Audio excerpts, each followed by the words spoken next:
السلام علیکم ویوز و حاضرین، میں ہوں آپ کا ہوسٹ رانا وسیم اور آپ دیکھ رہے ہیں ہمارا اور آپ کا اپنا چینل ہسٹری آف راجپوت۔ تو ویوز، آج کی ہماری ویڈیو کا ٹاپک اہم ہے، مشہور راجہ پورس جو ذوالقرنین سکندر کے ساتھ جس نے جنگ کی تھی، اس کے بارے میں آج کی ہماری ویڈیو ہے۔ قدیم زمانہ کا مشہور اور معروف راجہ پورس کھوکھر راجپوت تھا۔ تاریخ دانوں نے نکالا ہے کہ وہ کھوکھروں میں سے تھا۔ تو اپنی ویڈیو کی طرف چلتے ہیں۔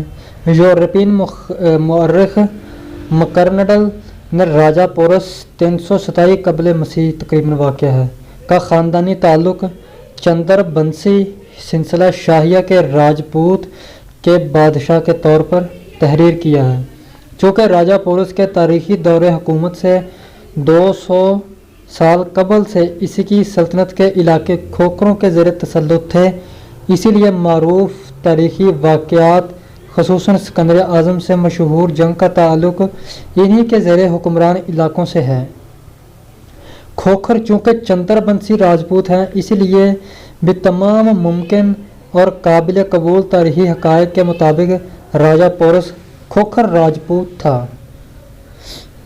ڈسٹرکٹ آور میں بیان کیا گیا ہے کہ راجہ پورس کھوکھر کشتری بادشاہ قید راج کی چوتھی نسل سے تھا۔ یہ قید راج جو کہ شاہ فارس دارا کا ہم اثر اور اسی خاندان کا سرکردہ فرما روا اور مارواڑ جودھا پور راجپوتانہ کا حکمران تھا، جس نے 515 قبل مسیح جیسا کہ پہلے ذکر کیا جا چکا ہے پنجاب فتح کیا تھا۔ مرکوز کے اس تحریر سے بھی یہ بات صاف طور پر واضح ہو جاتی ہے کہ راجہ پورس کھوکھر تھا، کیونکہ جہاں سے یہ قافلہ یہ لشکر اٹھا تھا وہ علاقہ کھوکھروں کے زیر تسلط تھا۔ راجہ پورس دریائے سندھ اور دریائے راوی کے درمیانی خطہ بلکہ اس سے بھی زیادہ وسیع سلطنت کا حکمران تھا، جس نے اپنا سفارتی نمائندہ یعنی سفیر شہنشاہ روم آگسٹس قیصر کے یہاں مقرر کیا ہوا تھا۔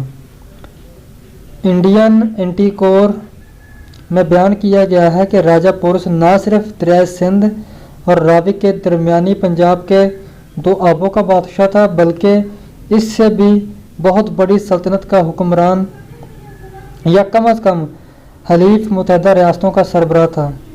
شمال مغرب سرحد کی طرف سے آنے والے حملہ آوروں مقابلہ سب سے پہلے انہی شمال مغربی سرحدی حکمرانوں سے ہوتا تھا۔ یورپی مورخ میکرنڈل نے تاریخی روایت تحریر کی ہے کہ کالندوس جوگی بھگت جس کے پیٹ کے درد اور کوولج کی شدید تکلیف میں مبتلا ہوا تو اس نے خواہش کی کہ اس کے لیے چتا مردوں کے لیے جلانے کے لیے لکڑیوں کا انبار تیار کیا جائے، یعنی اس کی تکلیف اتنی شدید تھی کہ اس نے کہا میرے لیے مردوں والی چتا جلا دو۔ اسے گھوڑوں کی پیٹھ پر سواری کی حالت میں چتا کی تیاری کا پیغام پہنچایا گیا۔ اس کے بعد اس کی عبادت گزاری میں زیادہ سے زیادہ وقت گزارا عبادت میں، اور اپنے بالوں کا کچھ حصہ کاٹ کر آگ میں جلانے کے لیے چتا پر ڈالا۔ یونانیوں سے رخصت ہوا اور انہیں تاکید کی کہ آج کے دن بادشاہ کے لیے دعا کریں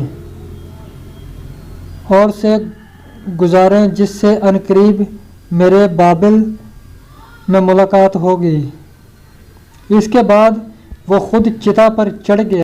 چتا پر لیٹ کر اس نے خود کو اعلیٰ پوشاک میں لپیٹ لیا تو اس نے اپنی جگہ سے ذرا اسی حرکت تک نہیں کی، بلکہ بدستور اسی انداز اور حالت میں رہا جیسا کہ وہ چتا پر لیٹنے کے وقت تھا، یہاں تک کہ خصوصی اثار و بھیٹ کا یہ سلسلہ اسی ملکی رسم و رواج کے مطابق اپنے آخری انجام کو پہنچا۔